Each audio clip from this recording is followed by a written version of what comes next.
너무 뻔한 답입니다. 제사란 하나님과 그 관계가 끊어졌던 사람, 죄로 말미암아 인간의 타락으로 말미암아 하나님과 그 관계가 끊어졌던 사람들을 제사를 통하여 연결시키는 것입니다. 그 제물을 바침으로 그 제물이 대속제물이 되어서 정말 그 죄가 씻겨짐으로 말미암아 하나님과의 관계가 회복되는 것이 바로 제물이고 제사의 방법이고 제사장의 가장 중요한 일들이었습니다. 그러나 엄밀히 말하면 제사장은 불완전한 사람이었죠. 제사장 역시 하나님의 용서와 구원을 필요로 하는 불완전한 죄인이었습니다. 제물 역시 마찬가지죠. 양으로, 소로, 염소로, 비둘기로 제물을 바치지만 그 제물 역시 사람을 대신할 수 없는 불완전한 것이었습니다. 그러므로 불완전한 제사장과 불완전한 제물이 어떻게 사람을 구원할 수 있겠습니까?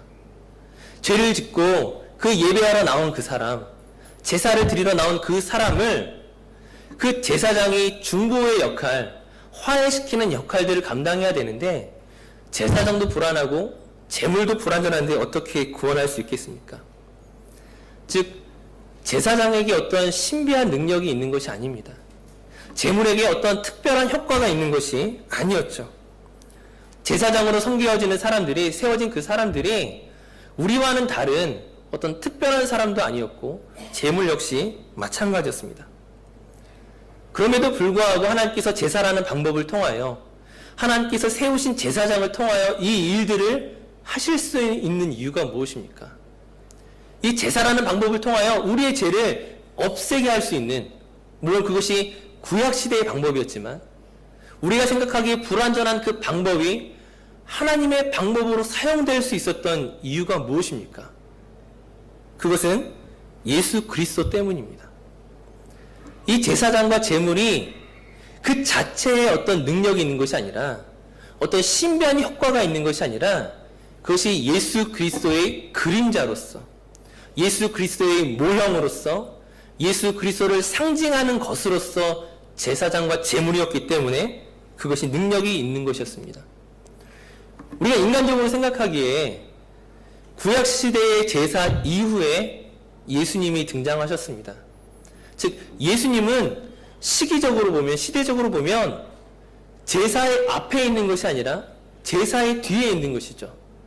어떻게 제사의 뒤에 있는 것이 그 앞에 있는 제사에 영향력을 미칠 수 있습니까?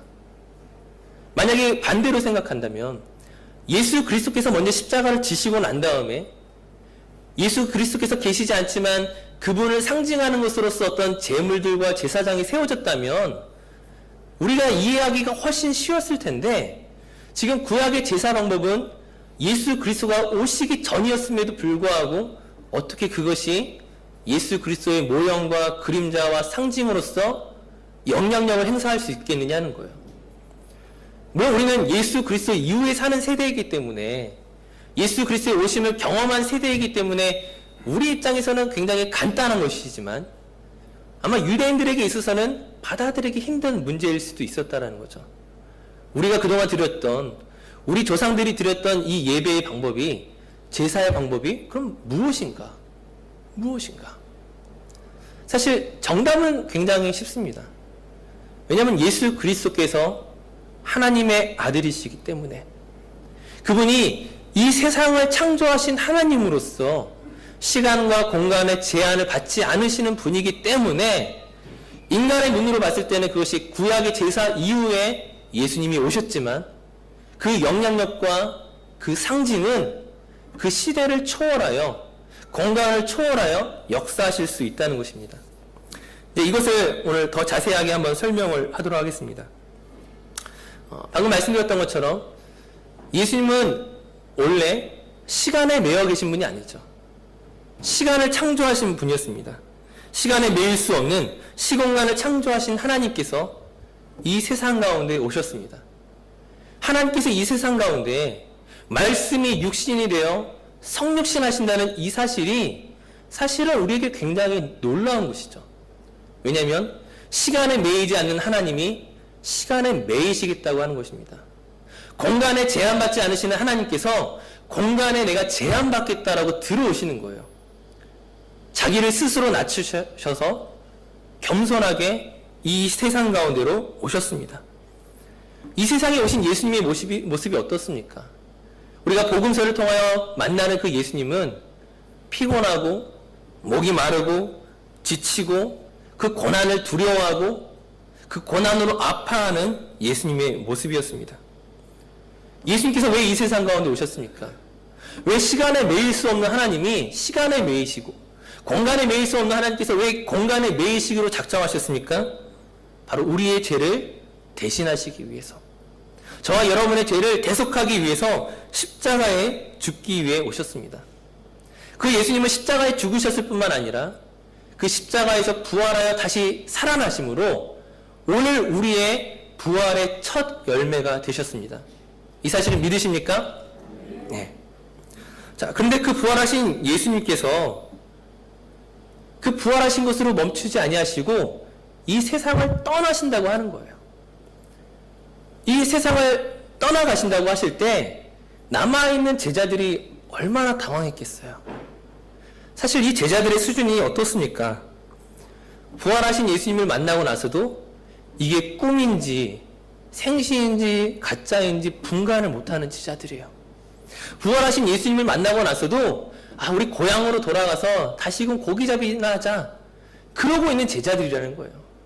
부활하신 예수님을 만나고 나서 막 용기 백백하고 힘이 있어서 우리가 이 예수 그리스도와 함께 새로운 하나님 나라를 건설하자, 그런 제자들이 아니라 부활하신 예수님을 만나고 나서도 여전히 별 볼 일 없는 그런 제자들을 두시고 떠나시겠다라고 말씀하시는 거예요. 고작 40일 동안, 부활하시고 난 이후에 단지 40일 동안 잠깐 제자들에게 나타나시더니만 이제 하나님께 돌아가겠다고 하십니다. 왜 예수님이 돌아가셔야 했습니까? 왜 예수님이 돌아가셔야 했느냐는 거예요. 요한복음 16장 7절 말씀을 함께 보겠습니다. 요한복음 16장 7절 말씀에 이렇게 이야기하고 있습니다. 그러나 내가 너희에게 실상을 말하노니 내가 떠나가는 것이 너희에게 유익이라. 내가 떠나가지 아니하면 보혜사가 너희에게로 오시지 아니할 것이요 가면 내가 그를 너희에게로 보내리니. 이 어리석은 제자들을 두고 예수님께서 떠나가시는 이유가 무엇이냐면 이것이 너희에게 유익하기 때문에. 여전히 너희가 어리석고 여전히 부활에 대한 믿음도 굉장히 미약한 상태에 있지만 그러나 내가 가야만 너희에게 유익이라고 말씀하십니다. 예수님이 가셔야만 성령님이 오실 것이라고 말씀하십니다. 사실 여기서 약간의 의문점이 있어요. 예수님이나 또 오시는 성령님이나 다 같은 하나님이시잖아요. 우리가 삼위일체 그 신앙 가운데 예수님과 성령님이 다르지 않다라는 거예요. 능력과 그 본질에 있어서 차이가 없으신데 왜 굳이 예수님이 가시고 성령님이 오셔야 하는가? 예수님은 하실 수 없고 성령님이 하실 수 있는 일들이 무엇인가? 그 이유가 무엇 때문입니까? 빌립보서 2장 6절, 7절, 8절 말씀입니다. 빌립보서 2장 6절, 7절, 8절 말씀, 우리 함께 한 목소리로 말씀 봉독하겠습니다. 그는 근본 하나님의 본체시나 하나님과 동등됨을 취할 것으로 여기지 아니하시고 오히려 자기를 비워 종의 형체를 가지사 사람들과 같이 되었고 사람의 모양으로 나타나사 자기를 낮추시고 죽기까지 복종하셨으니 곧 십자가에 죽으심이라. 아멘. 앞서 말씀드렸던 것처럼 예수님께서 시간을 창조하신 하나님이시지만 우리를 구원하시기 위하여 종의 형체를 가지사 시간에 매이고 공간에 매이는 분으로 들어오셨습니다. 고통을 느끼고 아픔을 느끼고 목이 마르고 피곤하시고 지치시는 그런 연약한 인간이 되셨습니다. 그분의 십자가로 말미암아, 그분의 고난으로 말미암아 우리가 나음을 누리고 평화를 누리고 자유함을 누리게 되었죠. 하지만 이 자유가, 이 평안이 예수 그리스도로부터 인해 우리가 얻게 된 것인데, 만약 예수님이 부활하신 이후에 여전히 이 세상 가운데 남아있으면 어떻게 됩니까? 제자들과 함께 오랫동안 함께 계시면 어떻게 됩니까? 그 제자들에게는 구원의 소식이고 기쁜 소식이지만, 그 제자들에게는 능력과 그 주의 은혜가 함께하는 것이지만, 단지 그들에게만이라는 거예요. 왜냐하면 예수님은 여전히 시간 안에 머물러 계시기 때문에, 예수님은 여전히 공간 안에 머물러 계시기 때문에 말씀을 시작하면서 말씀드렸던 구약의 제사 방법이 있었던 그 모든 것들은 예수 그리스도와 아무 상관이 없다라는 거예요. 왜냐하면 주님은 여전히 제한되어 계시다라는 거예요. 예수님이 승천하셔야 하는 이유가 무엇이느냐? 예? 우리는 자칫 오해하는 것들이 있어요. 아까 앞서 요한복음의 말씀을 가지고서 예수님과 성령님이 함께 공존하실 수 없는 것인가? 함께 공존할 수 없기 때문에 예수님이 하나님께로 가야만 이제 이어서 바톤을 터치하고 성령님이 오시는 것처럼 이해하는 분들이 많이 있다라는 거예요. 하지만 성경은 그렇게 말하지 않습니다. 예수님께서 공생의 그 사역 기간 동안에 예수님 혼자 사역하신 적은 단 한 번도 없어요. 언제나 하나님과 함께 하시고 성령님과 늘 함께 하셨다라는 거예요. 그분의 십자가에 죽으시고 고난을 받으셨던 것은 하나님과 성령님과 상관없이 받으셨던 고난이 아니라 예수 그리스도 안에서 하나님이 고난을 받으시고 예수 그리스도 안에서 성령님께서 함께 고난을 받으신 거라는 거예요. 예수님께서 세례 요한에게 세례를 받으시는 그때에 삼위일체의 하나님이 함께 하시는 모습들을 보여줍니다. 하늘에서 하나님이 말씀하시죠. 이는 내 사랑하는 아들이라. 그리고 이어서 성령이 비둘기와 같이 예수 그리스도에게 머무르십니다. 즉 우리가 오해하고 있는 것, 예수님이 가셔야만 성령님이 오신다가 아니라 그것은 우리의 이해와 맞지 않고요. 예수님이 가시지 않고 예수님이 여전히 이 땅 가운데 머물러 있으면 성령님이 오신다 할지라도 예수 그리스도의 그 구속과 십자가와 그 우리를 향한 그 죄사함은 여전히 그 시간과 공간 안에 머물러 있을 수밖에 없다는 것이에요. 그 2000년 전의 한 지점에 한 공간과 제한된 시점 안에 머물러 있을 수밖에 없다는 거예요. 예수님의 승천이란 무엇이냐? 우리는 예수님의 승천을 하늘나라로 가셨다라고 말씀하는데 단지 우리가 생각하는 그 아름다운 보석과 황금으로 둘러싸여 있는 우리가 언젠가 가야 될 천국 이 정도 차원이 아니라는 거예요.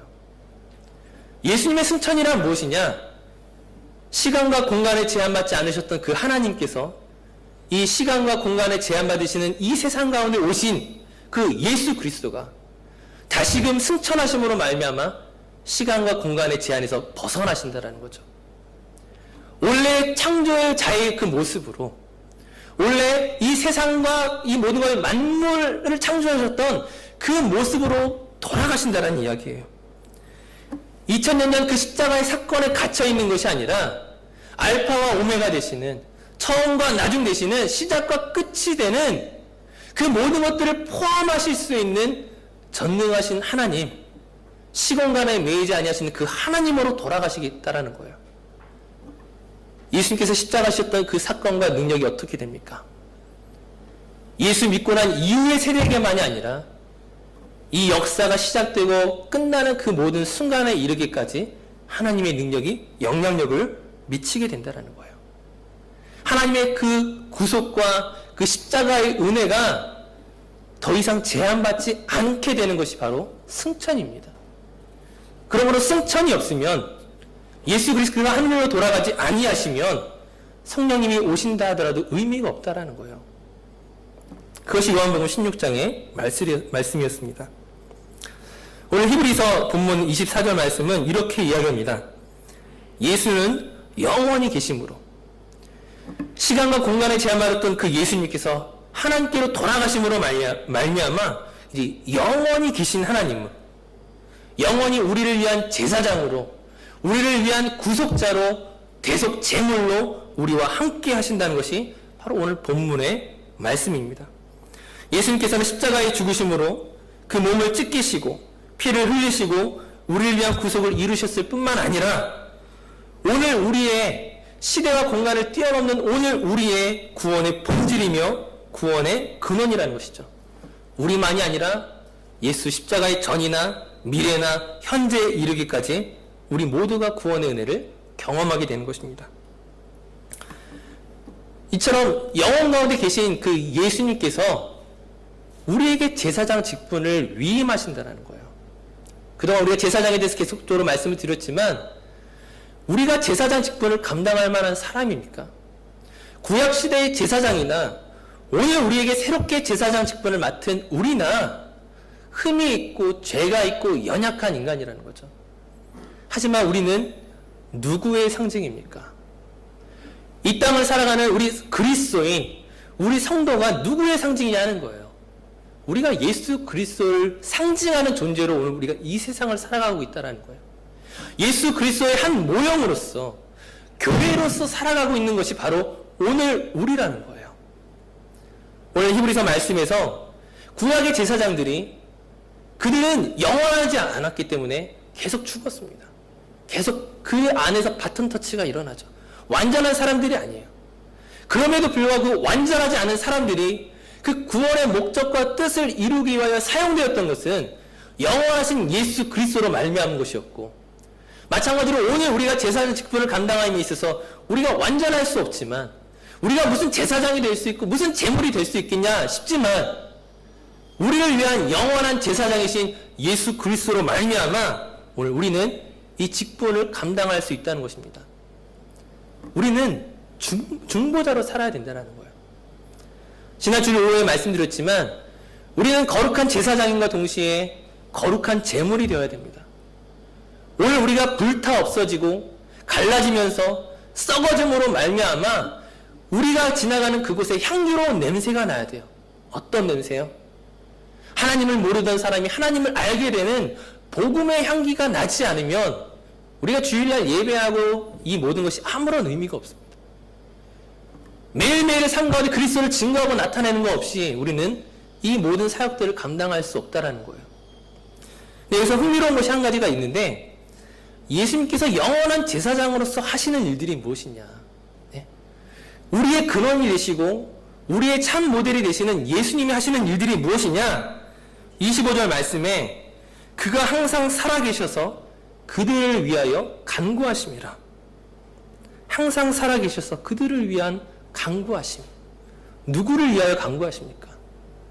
하나님의 사랑을 알지 못하는 자들, 예수 그리스도의 은혜를 경험하지 못한 자들이 예수 그리스도께로 돌아오기를 기도하고 기다리고 계신다는 것이 바로 지금 영원한 제사장이신 예수님이 하고 계시는 일들이라는 거예요. 마찬가지로 오늘 우리가 제사장의 직무를 감당하고 정말 하나님과 그 관계가 흐트러진 사람 사이에 중보자로 쓰고 제사장과 제물로 선다는 것이 무엇이냐? 그들을 위하여 복음을 전하는 것이고, 그것은 곧 그들을 위하여 기도하는 거라는 거예요. 복음을 전하는 것이 무엇으로 시작됩니까? 지난주에 말씀드렸던 것처럼 전도지를 들고 나갑니다. 때로는 나와 관계 있는 어떤 사람들에게 관계를 맺으며 예수 그리스도를 증거합니다. 이것이 우리의 방법이지만, 그러나 그 시작은 무엇이냐? 기도라는 거예요. 예수 그리스도께서 오늘도 지금 일하시는 방법이 기도이신 것처럼 오늘 우리가 일하는 방법 역시 기도로부터 시작한다는 것입니다. 기도로 시작하지 아니하고서 어떤 능력도 나타나지 않는다는 거예요. 예수님께서 능력이 없으셔서 본인이 하실 수 없기 때문에 기도하십니까? 왜 하나님이신 예수 그리스도께서 왜 또 다른 하나님에게 기도하고 있습니까? 기도가 능력이기 때문이라는 거예요. 예수 그리스도의 그 기도가 능력인 것처럼 오늘 우리에게 기도할 수 있는 그 특권과 기도하는 것으로 말미암아 오늘 하나님의 뜻을 이 땅 가운데 이루어낼 수 있는 능력이 나타나게 된다는 거예요.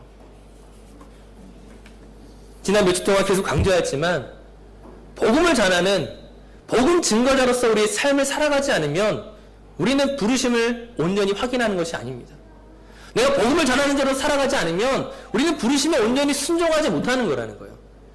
그 복음에 순종하고 그 부르심에 순종하는 그 첫 번째 걸음으로 기도하셔야 된다는 거예요.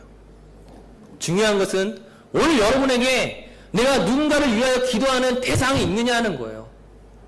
믿지 않은 나의 친구를 위하여, 믿지 않은 나의 부모와 나의 자녀를 위하여 지금 내가 기도하는 누군가가 있느냐 하는 거예요. 언뜻 우리는 예배하는 일에 익숙하고 교회 봉사하는 일에는 익숙해져 있지만 복음을 모르고 하나님을 떠나 있는 그 누군가를 향하여 기도하는 그 일에 너무나 둔감해져 있다는 거예요. 사실은 그것이 우리가 첫 번째로 해야 하는 일인데 그것이 우리가 첫 번째로 시작해야 하는 일임에도 불구하고 그것이 우리에게 없는 경우가 너무 많이 있다라는 거예요. 우리는 과연 중보 기도자로 살아가고 있습니까? 우리는 참된 중보 기도자는 아니죠.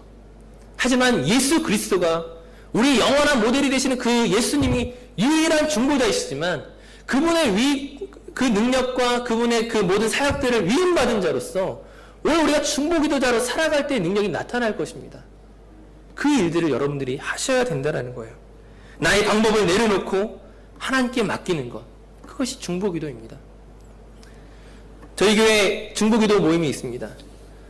한 달에 2번씩 우리 권사님들이 화요일마다 모이셔서 교회와 나라와 가정과 개인들을 위해서 기도하고 계십니다. 이것이 권사님들만의 사역입니까? 이것이 누군가만의 특별한 사역입니까? 누군가만이 해야 하는 일들이 아니라 모든 그리스도인들이 이 일들을 해야 된다는 거예요. 오늘 내가 중보 기도하고 있는 대상이 만약 없다면, 누군가를 향하여 갈급한 심령으로 기도하는 것들이 없다면 우리에게 심각한 문제가 있는 것이에요. 이 시간 말씀을 통하여 우리 성도님들에게 도전하는 것은 그 대상을 정하시기 바랍니다. 내가 2014년 한 해 동안 누군가에게 복음을 전하고 싶은데 때로는 용기가 나지 않고 때로는 여건이 되지 않고 때로는 나에게 어떤 많은 것들이 부족함으로 말미암아 이 일들을 아직 감당하지 못한다 할지라도 그러나 최소한 우리 안에 기도가 시작되어야 한다는 거예요. 우리 안에 기도가 시작되어서 그 일들을 이루어 나가고 있다면 그 영혼을 하나님께서 책임지시고 하나님께서 이루어내실 것입니다. 이 시간 마음으로 결단하시기 바랍니다. 오늘 내가 누구를 위해 기도해야 할까? 내 이웃집에 있는 누구? 한국에 있는, 고국에 있는 누구? 내가 사랑했던 누구?